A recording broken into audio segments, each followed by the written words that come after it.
Hello. Happy Monday. Hello, hello. Hello in the waves. How are you? Melissa, how are you? Happy Monday. I look what I figured out how to do. Um except when I do that, then I don't get to see the comments, but I can't slide that magnifier screen over. So that might be challenging. We'll have to weigh the cost and the benefits. I'm really excited for tonight's talk. Um, if you weren't here last week and oh no, you're freezing. If you weren't here last week and you didn't see my video, I last week we were talking about the movie Leave the World Behind, and I hadn't seen it. So I promised that I would watch it over the weekend, which I did, and that we would talk about it tonight. And I was super intrigued because everything that I'd heard people talk about was how bad it was and how the ending was so bizarre. And so I am going to be talking about it. If you haven't seen the movie, you might not want to hang out for this live. Um, but it was so interesting. And I have a whole slew of notes, because I think it's um, so since so I watched it, and hello, Robin. I watched it, and then I also read a whole lot about it. And one of the reasons I was super curious is because I heard so many people talk about how it was bad. But at the same time, I thought, wait a minute, we have A-list celebrities here, which, I said in my video, I know that doesn't necessarily guarantee a good movie. But the book came out in 2020, and then the Obamas produced it, and they have a production company. Their production company was part of making the film, and then Michelle and Barack Obama were executive producers. And I just kept thinking why that they wouldn't put their name on something that didn't have value. Nor do I think that Julia Roberts or any of the other A-list people would have put their name on something that didn't have value. So I was excited to watch it, and I literally watched it probably easily more than halfway through and thought, I really need to be taking notes. So I took notes for the second half, and then I let it play through again and took notes when I heard something in the first half as it replayed. And then I read a whole bunch of articles. I read about the book itself. And so I don't know everything, and I'm not going to be talking about this from the perspective of the cinematography or the acting. Banana, I'm talking about Leave the World Behind, which was on Netflix last weekend. It opened not this past weekend, as in Saturday and Sunday that just passed, but the weekend before, December 8th, I think it opened in theaters. And then you read the book, Robin. Did it follow the book pretty closely? So keep in mind, the book came out in 2020. And then I think it's pretty curious that the book came out in 2020 and it was in theaters by 2023 as a full-blown movie. Now, I did read that the majority of this script had been written by the time the Obamas got involved, but that President Obama had, as part of the contract, he had a pretty significant role in, I can't, oh, I took a screenshot of this when I read it because I didn't want to mislead you guys. So it says that he focused his notes on trying to cinematically portray what was in the book in a really interesting way. So I thought that was interesting. And he commented on, he wanted the disaster elements of the storyline to be realistic. And so I thought that was interesting, right? To have someone with a national security background. Hi, Lexi. I have a BA in psychology and a master's in counseling. Why do you ask?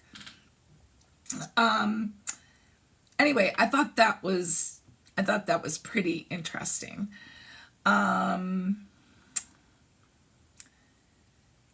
Now, everything I read said that there's like this big division and there's conspiracy. Fair enough. That there's conspiracy theories about whether it's foreboding, but I think there are some really cool elements to this movie, and I watch everything, good or bad. I tend to watch everything with an interest in behavioral psychology.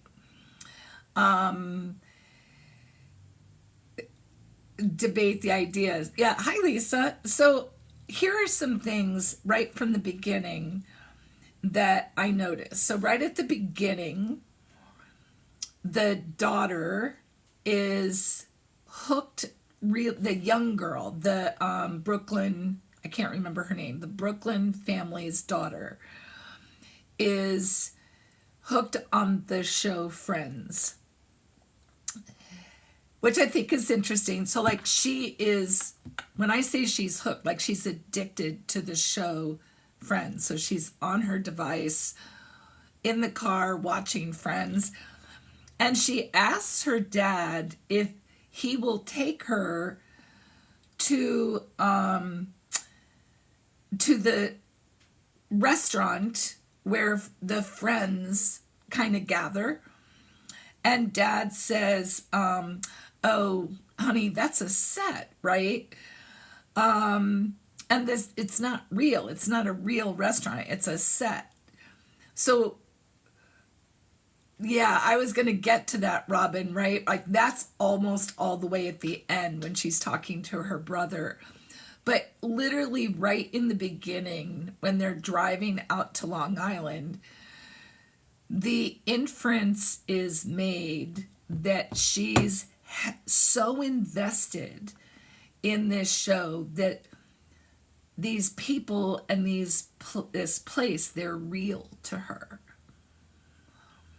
And I thought that was fascinating because in my mind, and I don't know what the author initially suggested about this, but in my mind, that's a huge metaphor. Hi, Bonnie. For kind of the younger people, right? The kids today, and how they're not fully present in reality, that they tend to escape into social media or into their devices. And that was established very early on in the show. So I thought that was super interesting. And I just want to say again, for any of you who are looking, we're talking about the movie Leave the World Behind, and I'm going to spoil it for you if you haven't seen it. Don't come into the live. Or ask me the question that you came in to ask me, and I'm happy to to answer it and then go back to talking about the show. So the other thing that was pretty interesting, so they're on the beach, right? And they're just hanging out, and they're watching this tanker, and everybody's making the assumption that it's going to stop, right? And Dad even says, it's going to stop, right? I mean, it has to, but it didn't. And I also find that interesting because I think that that's a lot of what happens in our culture today, whether it's a discussion about they're not going to take away Roe v. Wade, they're not going to arrest that guy, he's not going to say that or do that, or they're not going to win, or like, I really think there are some things, so many things that seem so out of our realm of plausibility that we like look up and then we go back to our book. We look up, say, I mean, that's not going to happen, right? It can't happen. And then we go back into our present. And the movie has a lot to say about that, I think. And then, so kind of on that same vein, the ship runs ashore, they get back to the house, the kids go out to the pool, and Mom says, Julia Roberts says, and the kids seem to have gotten over it like it's something they saw in some show, and now they're just on to the next episode. I'm like, this is really speaking about society, right? This is real. I think it's just kind of this, okay, so there's this.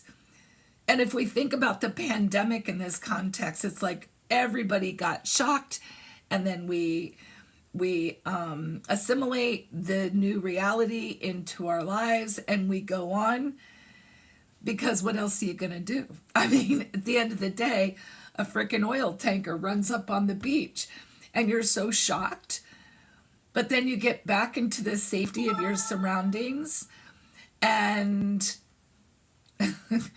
and you don't think about it again, even though that's the most freaking outrageous thing you've ever seen in your whole life, right? Same thing happened with the plane crash, right? Like, he didn't even talk about, like, not only had one plane already crashed, but then there was a whole nother plane that came in and crashed, and it's like, I'm just going to go back to this safety or this sanctity of my home. A little shell-shocked, but just proceeding as if that was just another day in the life of in life. Like, at what point do we stop and say, holy crap, let's make some noise to figure out what the hell is going on? I think there's a lot of reference to that idea throughout the entire movie. Any thoughts about that, you guys? While I take a sip of my wine. I just really, now I want to caveat all of this with, I probably have some biases that will show up here in my thoughts, especially about society and the placated position that so many of us are in at the moment. I have a little bias about that.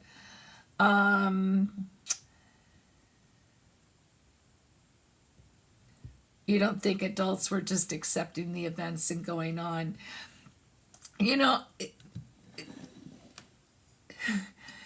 What's interesting to me is that I hear that point of view, and I did consider what would I do, right? If this had just happened to me, I don't think I would have walked in the house and kept it in. And so it is interesting that even Dad, when he was, I'll call him Brooklyn Dad, when he came back after getting lost, he didn't just immediately start talking, right? He walked in like he was processing it. If I don't know, very different than the way I think I would have handled that. But it wasn't that they accepted it and went on the way the kids did, but I still thought that there was something holding back, or that the adults were holding back. Park Avenue Dad, the GH, I think his name was, he starts talking about one of his students who's writing a second book, and the topic of the book is how the media is both an escape and a reflection, which is, yes, Robin, I think they were terrified and didn't know how to process it or what to do. For sure. I mean, I would say that's absolutely a possibility. They were traumas, right? And to the extent that somehow you have to come in and take in and process how I'm going to communicate what I just experienced, I buy into that too. But I did think it was interesting how the author kind of threw in there, media is both an escape and a reflection. And I think that like the entire movie embodies that.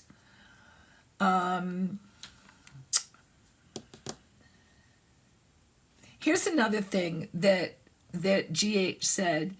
He was standing,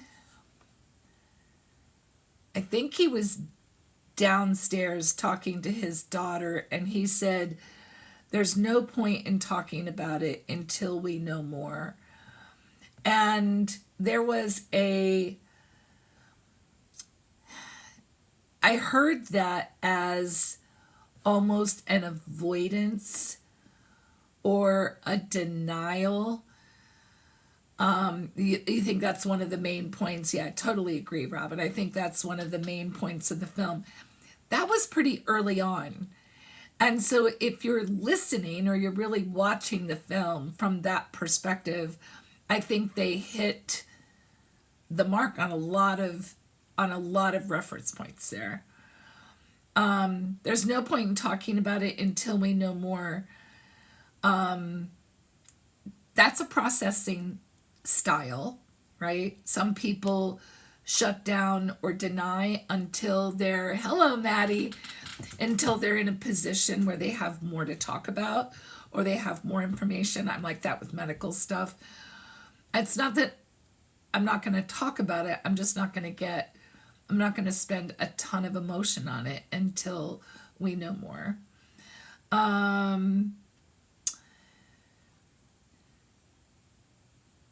I thought this was interesting too, although it was very appropriate for the context.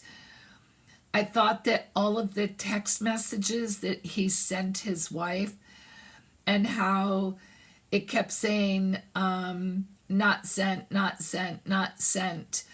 Of course, if the satellites are out, it makes sense. It's not sent. If the plane went down, it makes sense that it's not sent.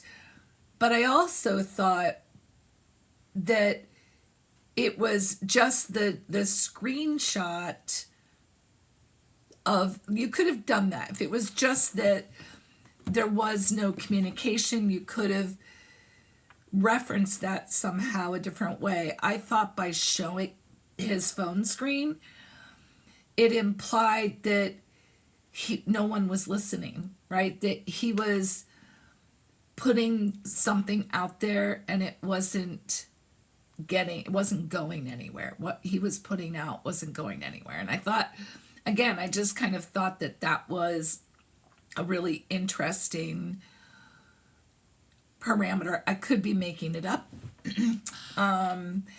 in terms of reading into it, but I thought it was pretty interesting. All right. I thought there were pretty heavy patterns of denial throughout the entire show.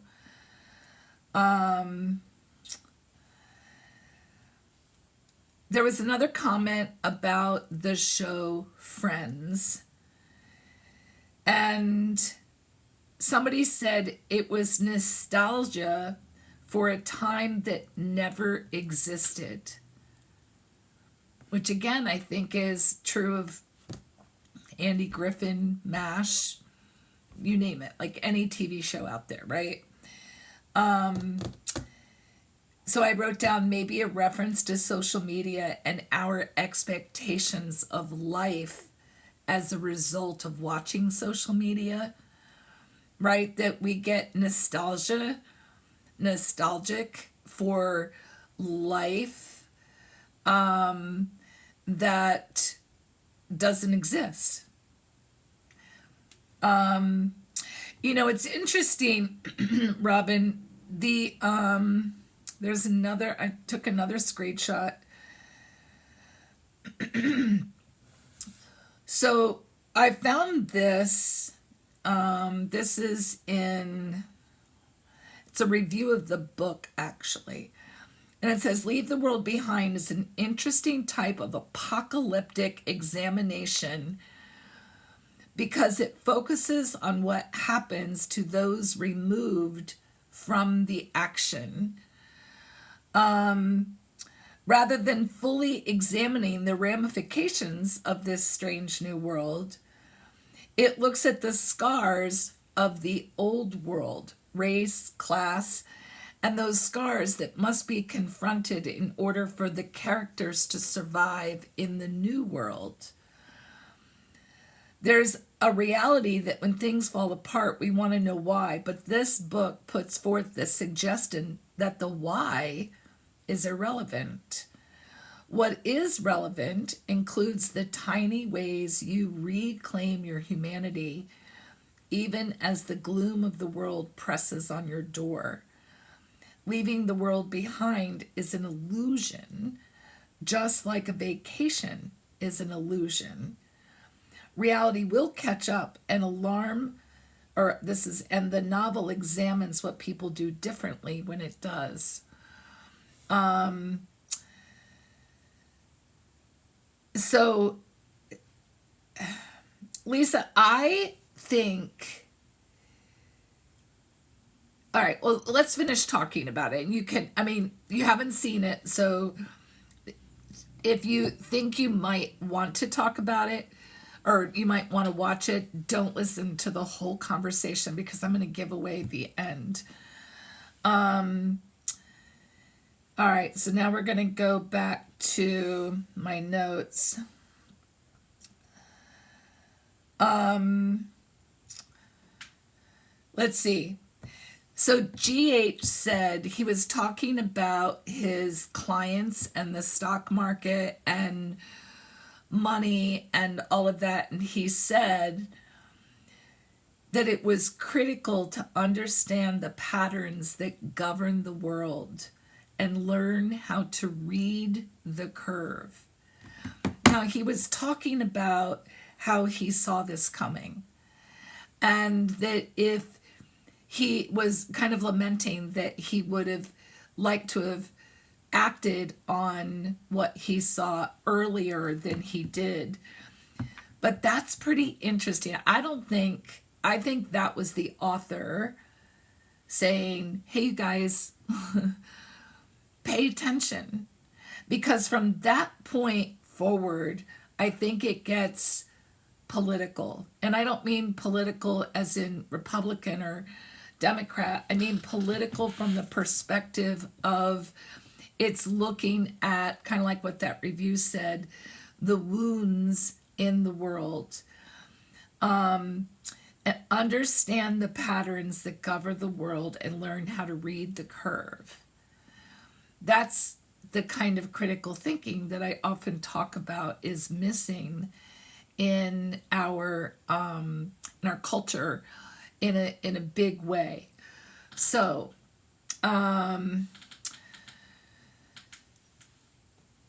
Gabby,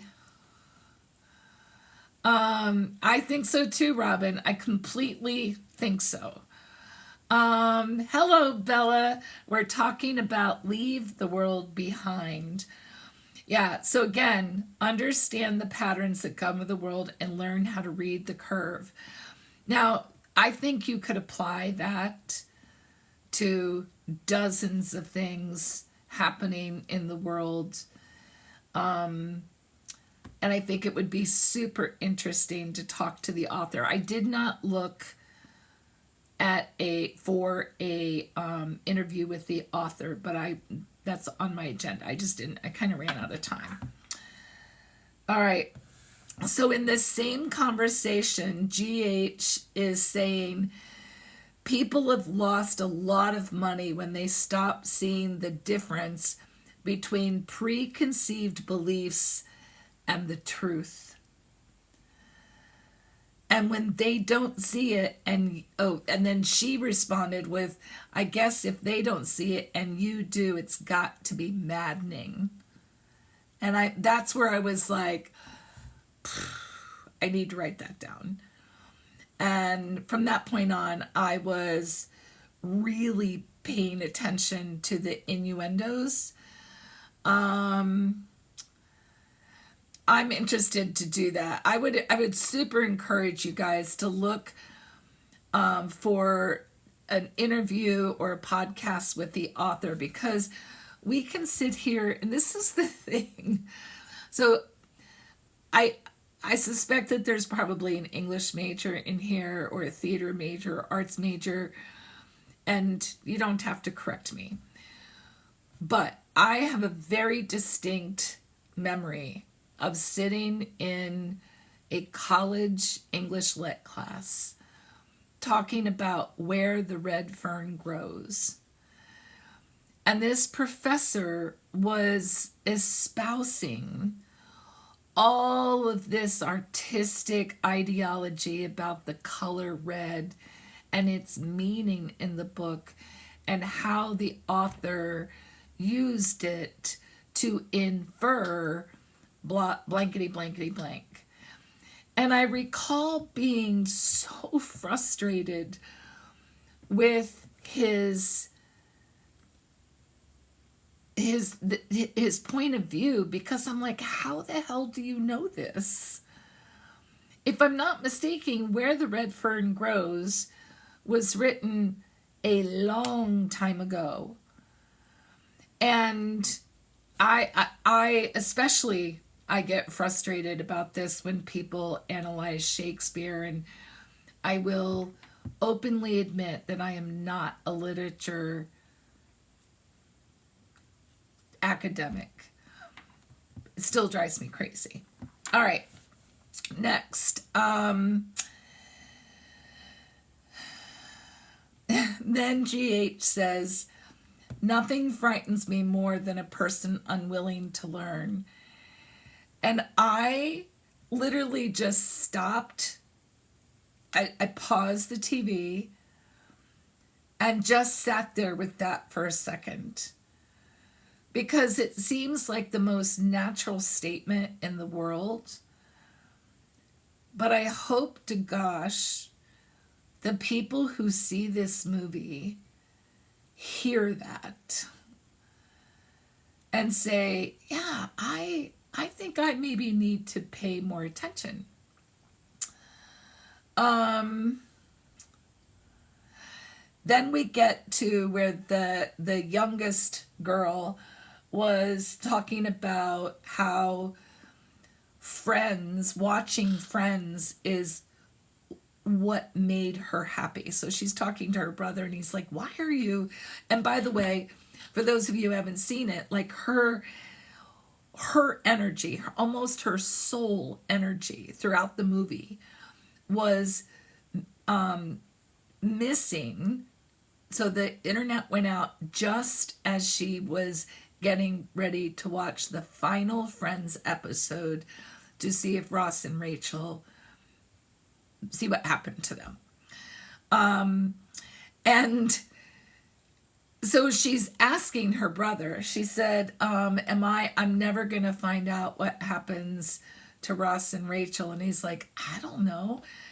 And she's like, I just need to know what happens to Ross and Rachel. And he's like, why do you care? And she's like, because they make me happy. I love them. Yes, they were talking about Friends, right? So I'm talking about the movie Leave the World Behind. Fan fiction, it's not fan fiction for Friends though.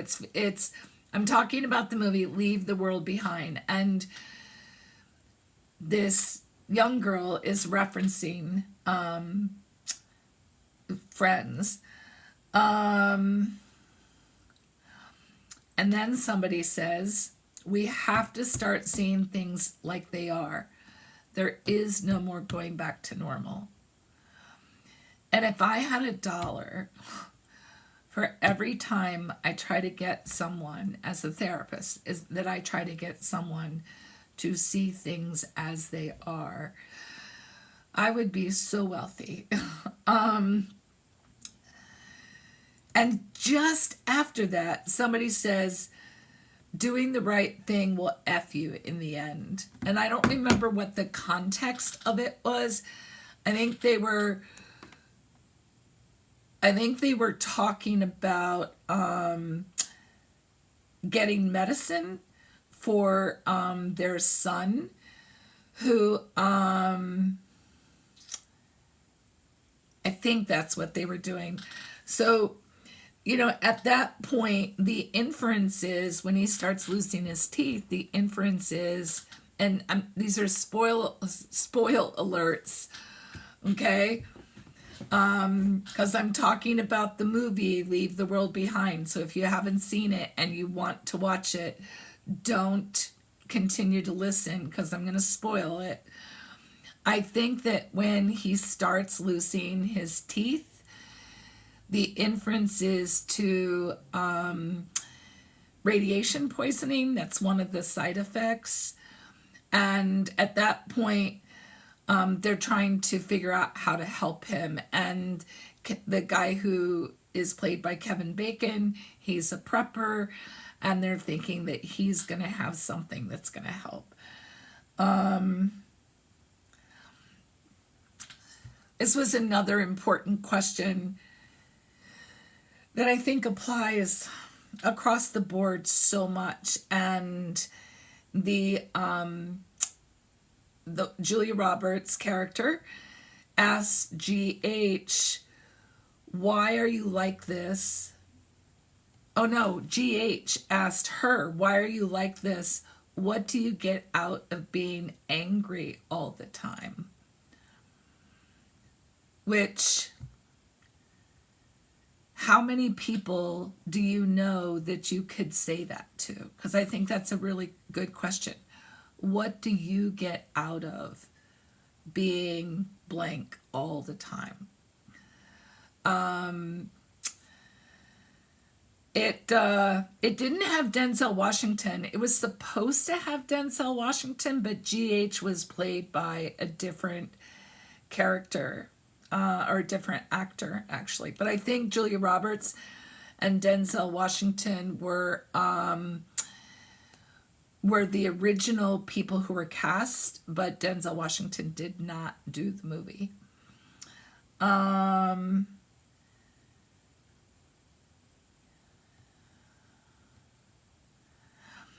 Okay, she was talking about we F each other all the time without even thinking about it. We F every living thing on this planet over and over and think it will be fine.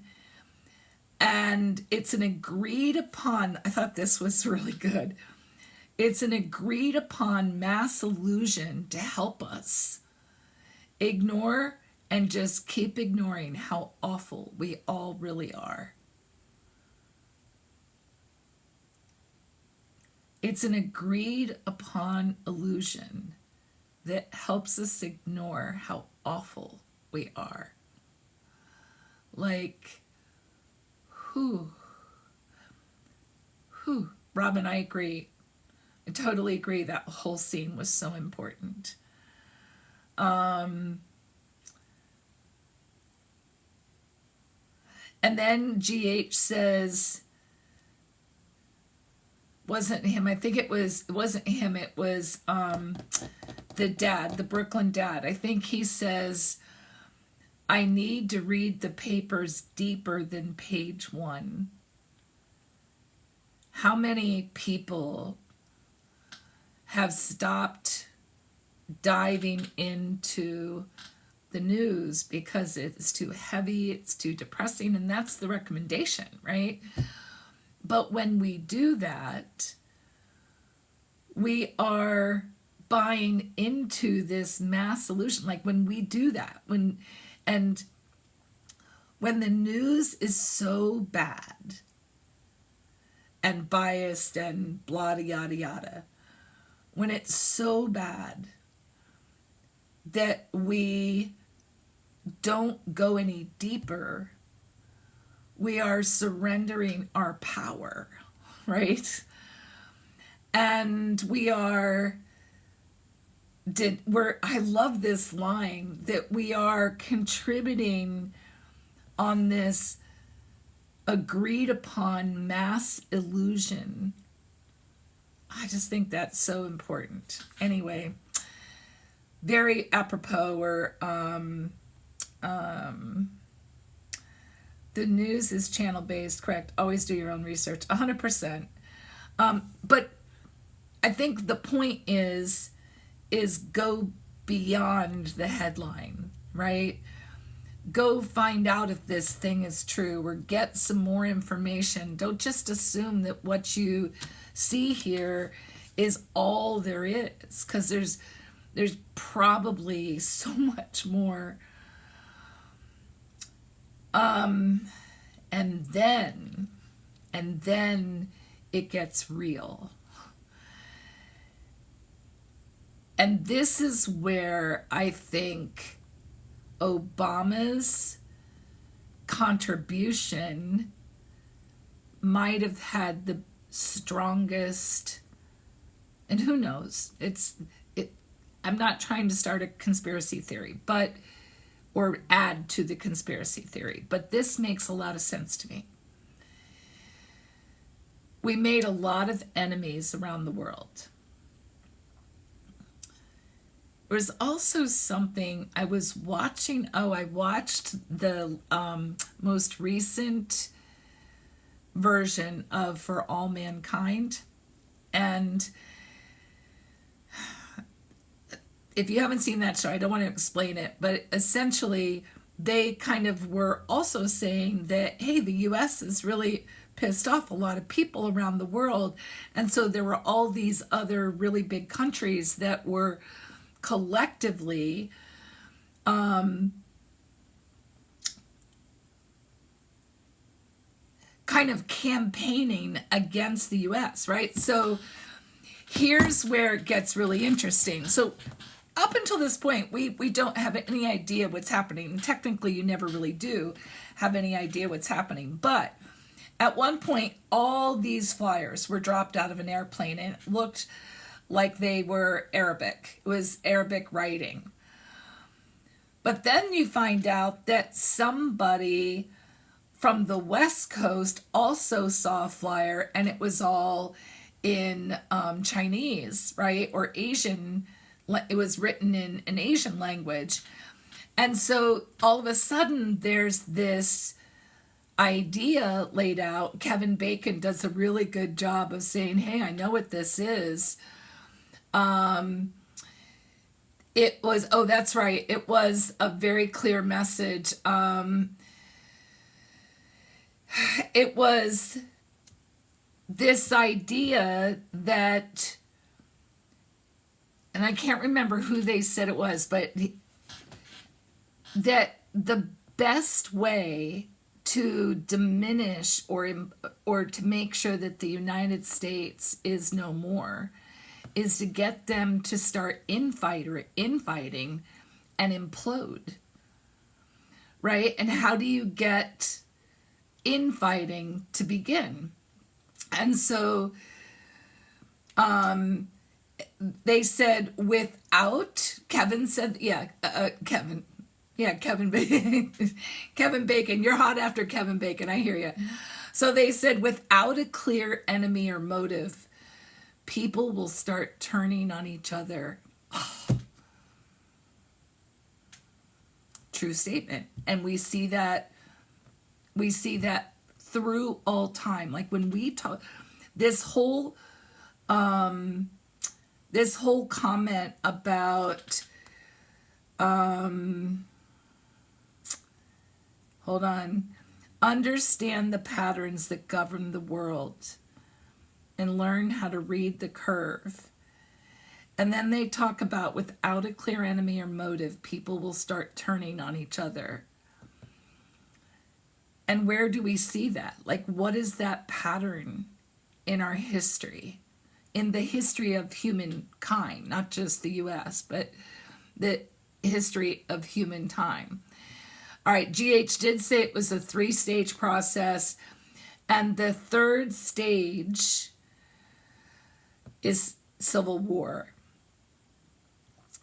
3-stage plan to destabilize a country. Now, the end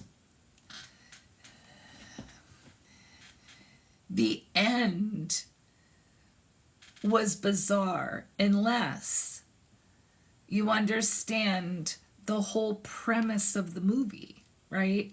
Unless you can kind of get into the whole premise of the movie.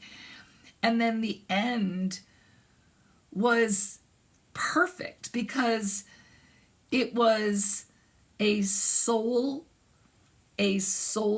objective to escape the discomfort. And how did she do that? She found her happy place. Right? Yes, it was fiction. But there were so many innuendos to present day, in my opinion. And I just went through a whole bunch of them. But really, the whole premise of the movie came to a head at the very end, I thought. I thought the end, if you really understood the movie, I thought the end was perfect. Because there was just a singular focus on eliminating the discomfort and going back into the happy place. And I might add, I thought it was so perfect, even more so because she was a child. And that behavior is childish, right? It's childish to just say, I'm going to put my head in the sand and go back to my happy place. I don't care what else is going on. I just need to get rid of this noise and get back into my happy place. And I'm going to stay oblivious to everything that's happening. And that's the end. So you never know what's happening. Hello, Nikki. How are you? See, you never know that. So I think it's fascinating. And the idea was they were supposed to all go to that house and shelter, while Rose watched. Well, but what's so interesting is, first of all, they didn't know where Rose was, right? And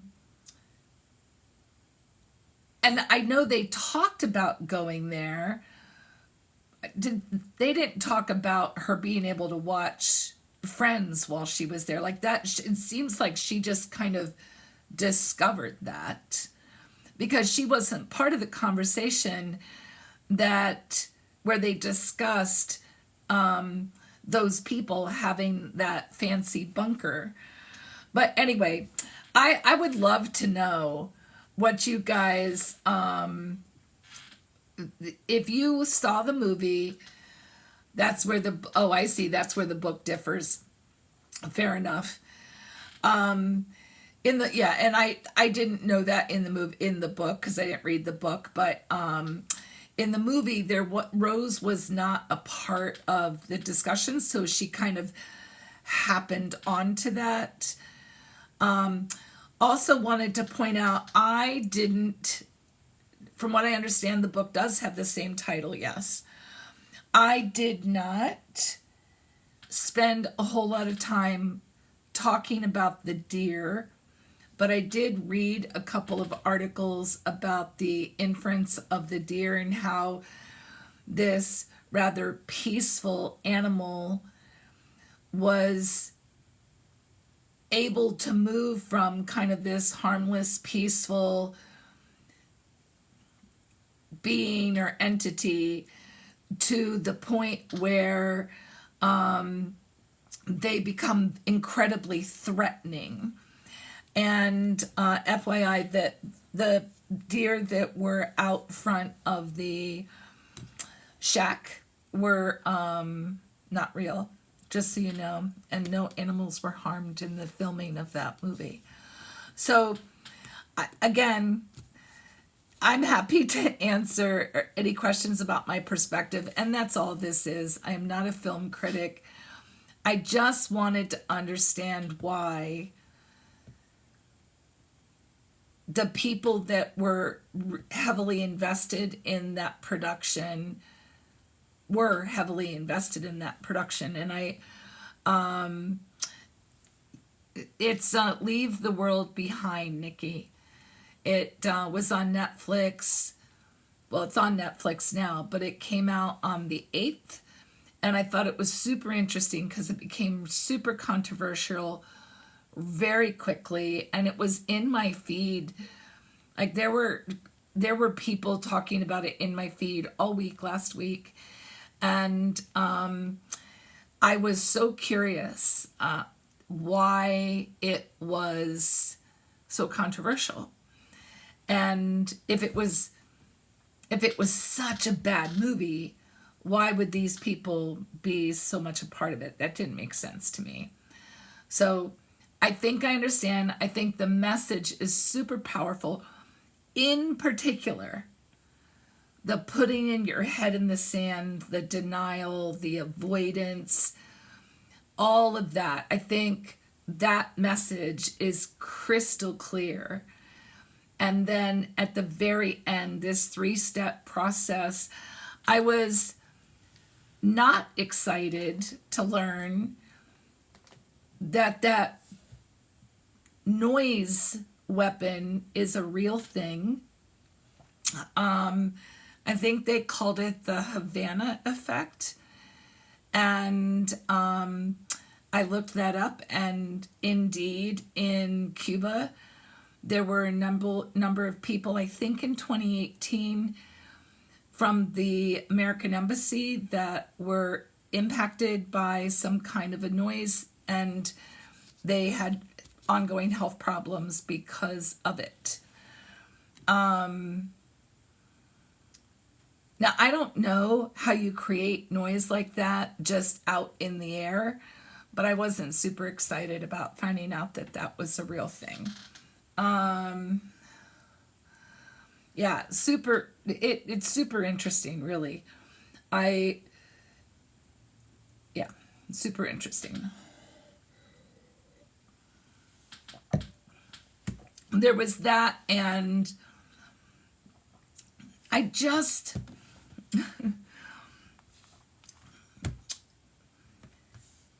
I hope that the people who see it kind of reminds me a little bit The movie is not anything like it, but the movie that came out over the summer, that was, I can't remember what it was because I didn't see it, but it was supposedly produced by the super conservative religious, had something to do, or there were people, I can't remember. But who knows what I'm talking about. It came out over the summer. What was that movie?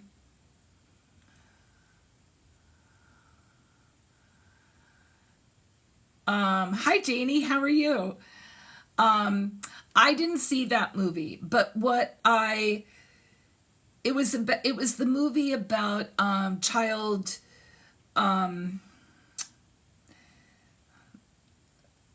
sex trafficking ring, I think. The cars with no drive. Hey, that's pretty interesting, isn't it?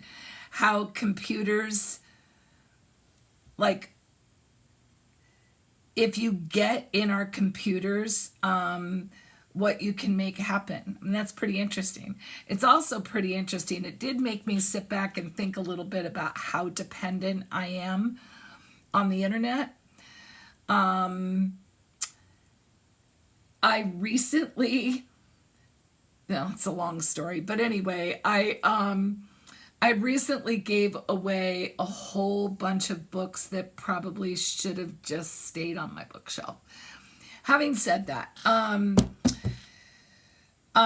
great question, Ocean. Let me answer that in 1 second. I just want to finish this thought. So anyway, that movie that came out this summer, it seemed like there was a whole population that loved that movie and took home a particular message about that movie, right? It was super affirming about a belief system. It didn't, the people I talked to that saw it, it just drove their convictions a little bit more deeply. Didn't seem to change anybody's mind. It just rooted some existing convictions. And I suspect that this movie is very similar on the opposite end of the spectrum.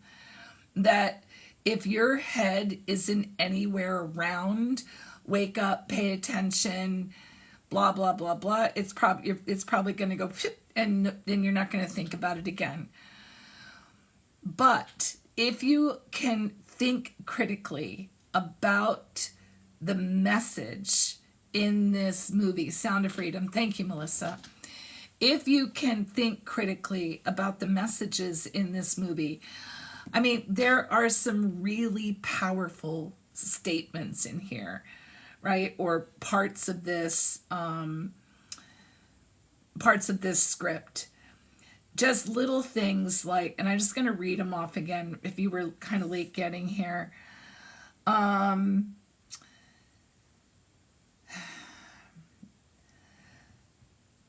Being nostalgic for a time that never existed, understand the patterns that govern the world and learn how to read the curve. Like, that's so important. Understand the patterns. People have lost a lot of money, time, lives. Like, I think money is just a symbol here. When they stop seeing the difference between preconceived beliefs and the truth. In other words, there is a lot to lose if you don't know the difference or see the difference between preconceived beliefs and the truth. And then nothing frightens me more than a person unwilling to learn. And like I said, I just stopped and pushed pause for a second because I am such an advocate for curiosity and growth and learning. when we have to start seeing things as they are, because there is no going back to normal. There is no going back to pre-COVID time. There just isn't. The pandemic happened. If we don't learn how to assimilate what we learned and what we saw, thought, felt, blah, blah, blah, during the last 3-4 years, we're really losing something. I don't believe that doing the right thing will F you in the end. I do believe it feels that way sometimes, but I don't believe that that's true. I actually think that doing the right thing at least leaves you with your integrity. Read the papers deeper than page 1. Paper, whatever. Always just go deeper. Without a clear enemy or motive, people will turn on each other. I just think there's a lot of things in here that were really important. Okay, do I believe in hypnosis? Yes, absolutely yes. I think that, so I'm a trained hypnotist. I don't use hypnosis in a lot of areas, but I think that there are real advantages. Hypnosis gets a bad rap in a lot of ways. Hypnosis is nothing more than a focused state of concentration. And so, yes, so the question was, do I believe in hypnosis? I think that was the question. I'll stick with my dumb car. I think it was before that. Okay, I think that was the question. If not, ask it again. Not everybody is hypnotizable. And thanks, Nikki. And in my experience, if you don't really believe in the hypnotist's ability to hypnotize you, and or you don't completely trust that you're going to be okay under hypnosis, if you're not kind of comfortable with the process, you're not going to go under. Because hypnosis, unlike in the movies, it's not something that where you lose all your personal sense of autonomy and control. That's not what it is. Hypnosis is simply a hyper-fixated state of concentration. You still know what's happening. You still have the capacity to respond, to talk, to whatever. It's just that you are so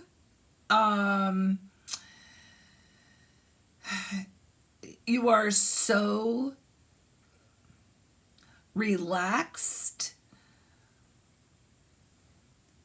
zeroed in on, and like in many cases, like it would be the sound of my voice, or a something that you're looking at, that nothing else seems to exist. Now, there is something called hypnotic paralysis, but you're not actually paralyzed. It just feels that way. The first time that happened to me, I was very freaked out because all of a sudden I couldn't feel anything below my neck. But I knew I was okay, but it was a very odd sensation. I didn't know anything about hypnotic paralysis. It wasn't long lasting. The minute I came back into kind of a general state of awareness, everything on me worked fine. I was just that hyper focused. So I've come to understand that with hypnosis and with mindfulness, it's always about what you expect. Like, what is the expectation? What is my assumption about the experience? Like with mindfulness, if the expectation is that you're going to be able to get rid of all your thoughts, that's an unrealistic expectation. That's not going to happen. Mindfulness is, again, a way of bringing your focus back. And you have to train yourself for that. Like I know I've talked about this before. Sometimes I have very distinct memories of reading to my children, reading bedtime stories to my kids, and planning my grocery list literally at the same time. I used to think that I was a master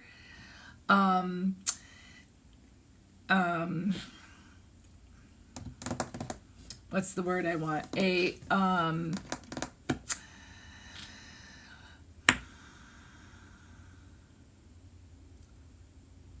Leslyn, multitasker, that I was a master multitasker. But I think that's actually high stress and almost ADHD. Thank you, Melissa. I actually need you in my life, girl.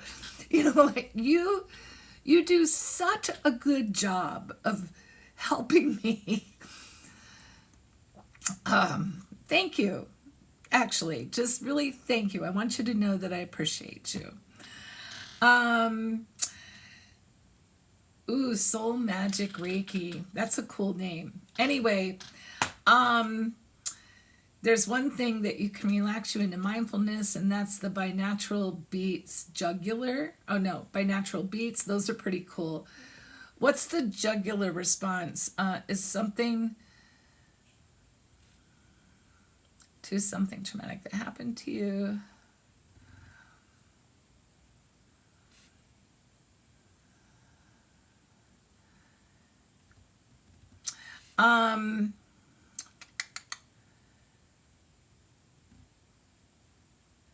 Okay, I think we will repeat everything true, Janie. It's important to be open-minded, 100%. You keep putting your phone in your pocket and accidentally logging out. That's funny. Okay, I think I'm caught up to whatever was happening there.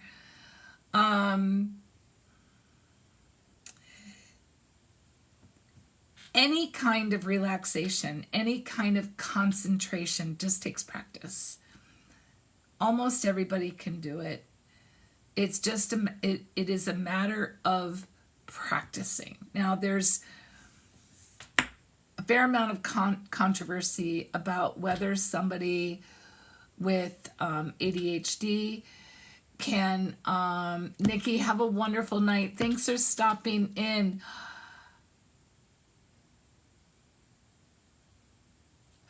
Are you expecting again? Did I know that? And if I did, I'm sorry I forgot. And Nikki, I'm so happy for you. That's amazing. That's right. I did know that because I remember asking you. Never mind. I remember that I made kind of a smart alecky response. You did. Congratulations, Nikki. Really happy for you. I hope that you're feeling well. Go get some rest. I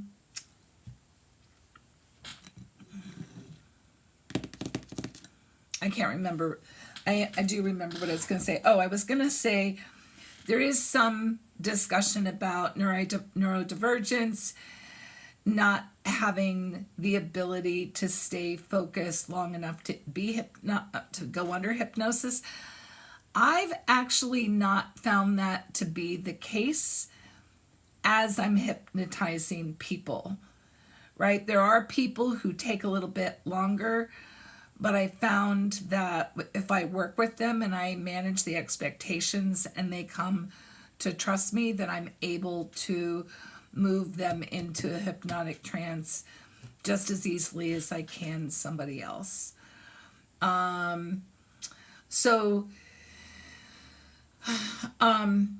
Hypnosis is not a cure-all.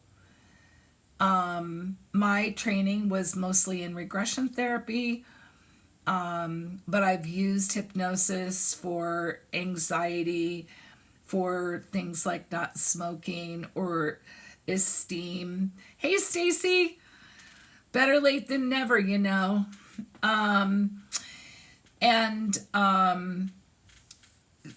you know, again, mixed results, because hypnosis is not going to fix something you don't necessarily want to be fixed. So if you, first of all, if you don't believe it's going to work, it's not going to work, period. Talk about my experience with regression therapy. Regression therapy is probably one of my favorite things to do, because I'm such a big believer in reincarnation and past lives, and not everybody is, and I get that. But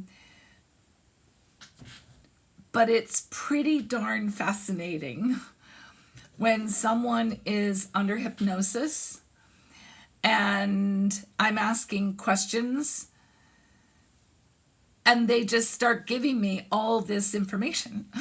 And they are 99% of the time, they are accurate. Like, there are people who remember names, people who remember smells and textures, people who just very automatically are describing places that they've never been to before in their lives.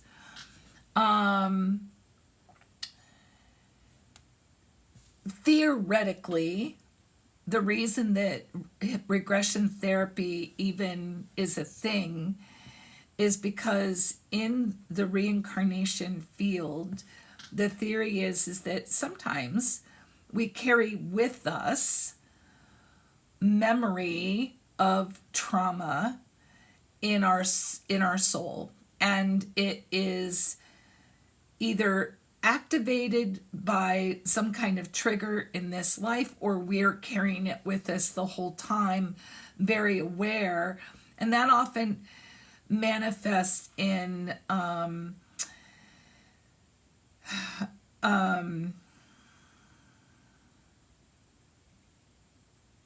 hold on, I'll get it. Not paranoia, but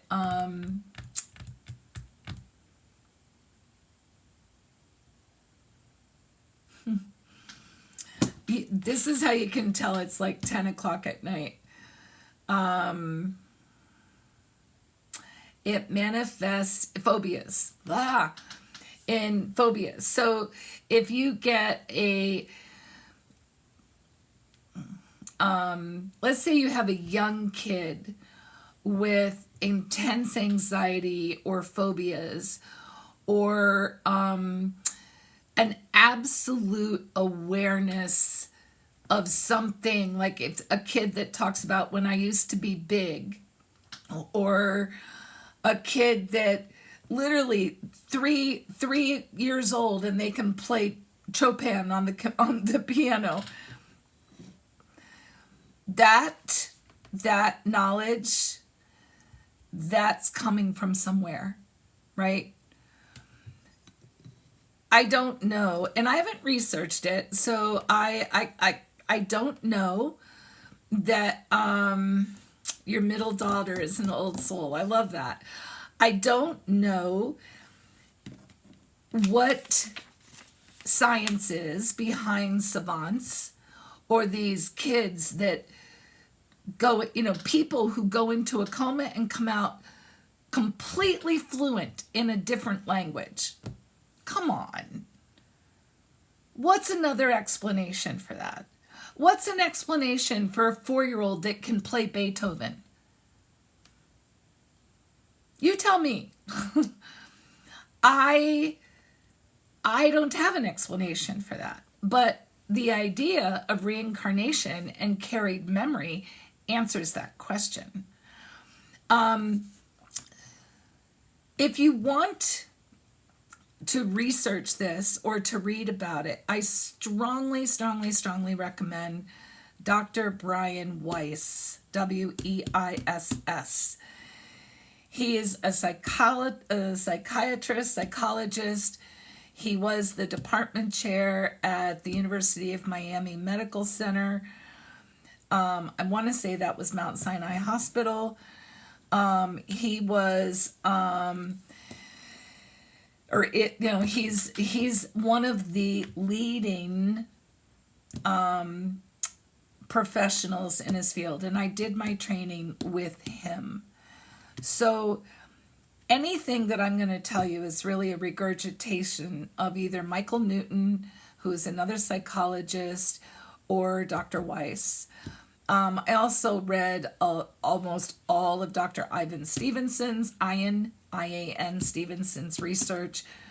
He worked at the University of Virginia and spent most of his life in India doing research because the Hindus believe in reincarnation, and his theories centered around birthmarks in present incarnations that correspond or correlate identically to death wounds in a prior life, in the most prior life. So, for example, if you got pow-powed in a war and had a entry wound, you may have a birthmark there.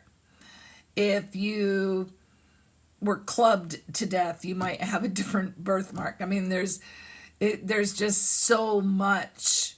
There's so much. Some trauma, and I haven't studied reincarnation. When I did my hypnosis training, my regression training, trauma was still being discussed relative to big T traumas. And so I don't know what the new or the most recent, because it was 2006, I think, when I got certified and studied with Dr. Weiss. So it was, gosh, that was a long time ago.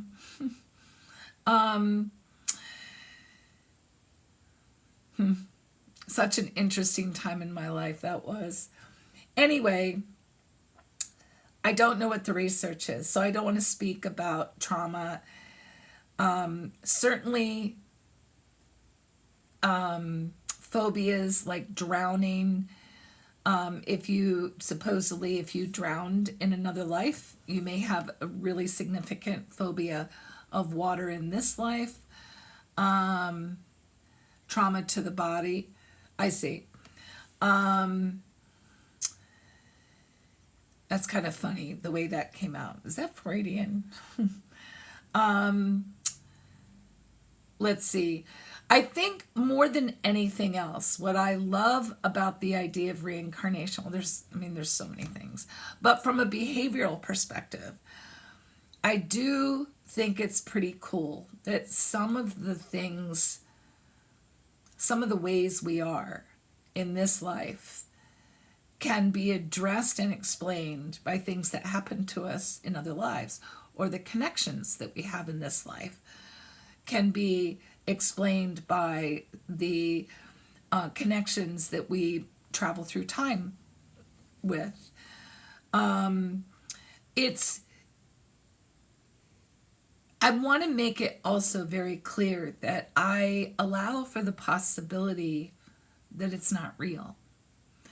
As does Dr. Weiss. He says it doesn't matter, really, if you believe in reincarnation, because the process of regression therapy, even if it's all just part of your imagination, the process of regression therapy is generally so vivid and so real to the person who experiences it that it's healing just by the very nature of what you believe.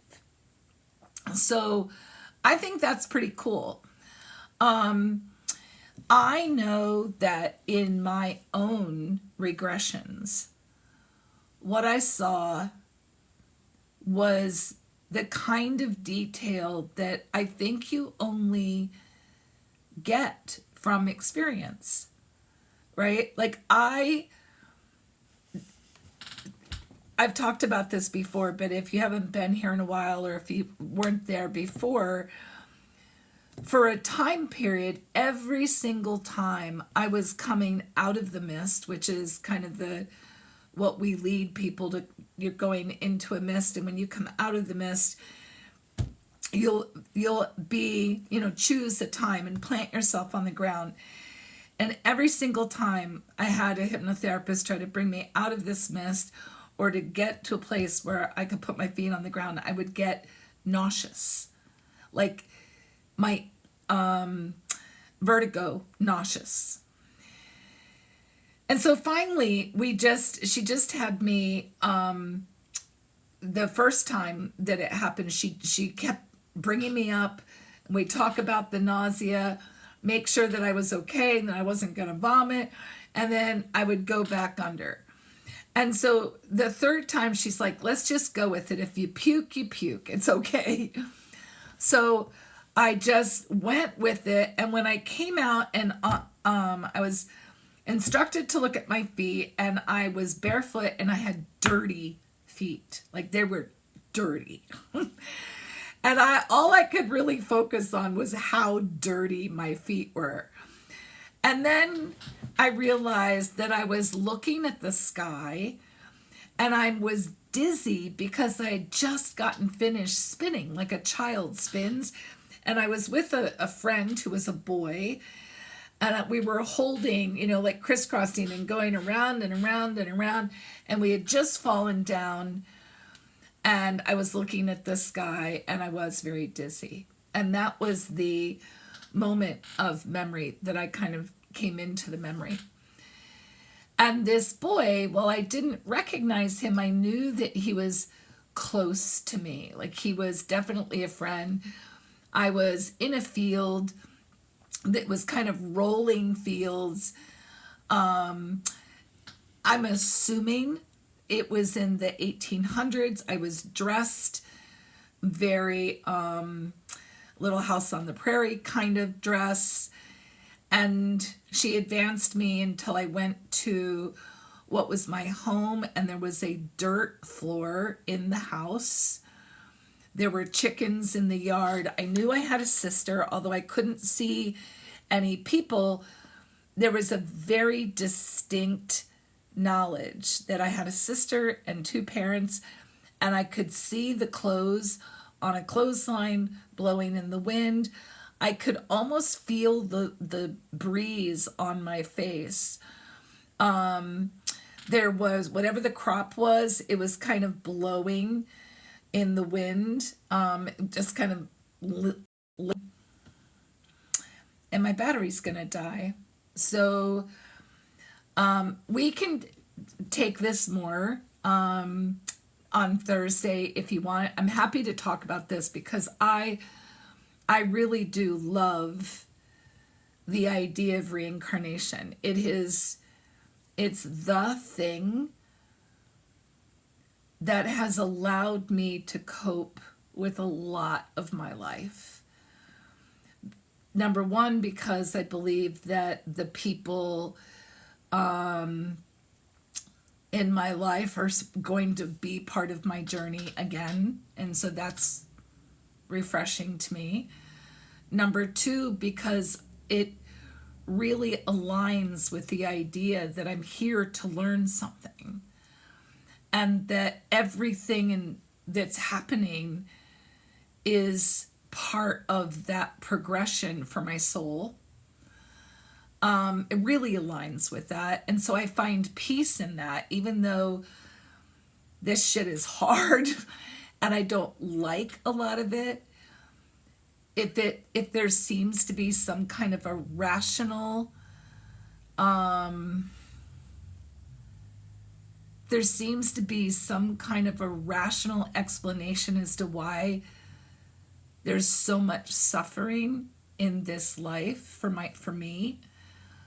There's a lot of controversy around some of the things, but I'm happy to keep talking about this. because I do think it's super powerful. I want to strongly recommend that you go to the library and you get a book called Messages from the Masters by Dr. Weiss. It is, I have talked about this.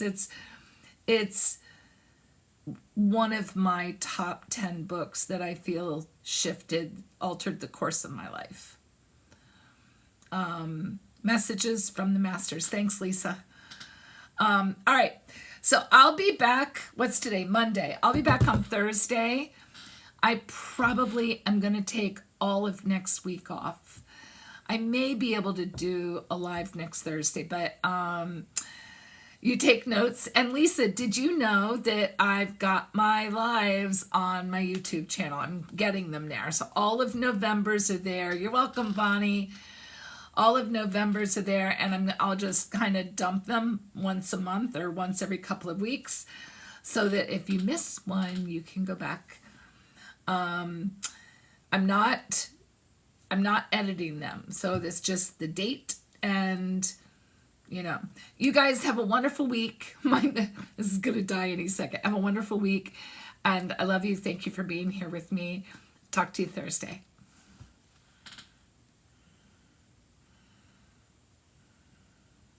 Thank you, Robin.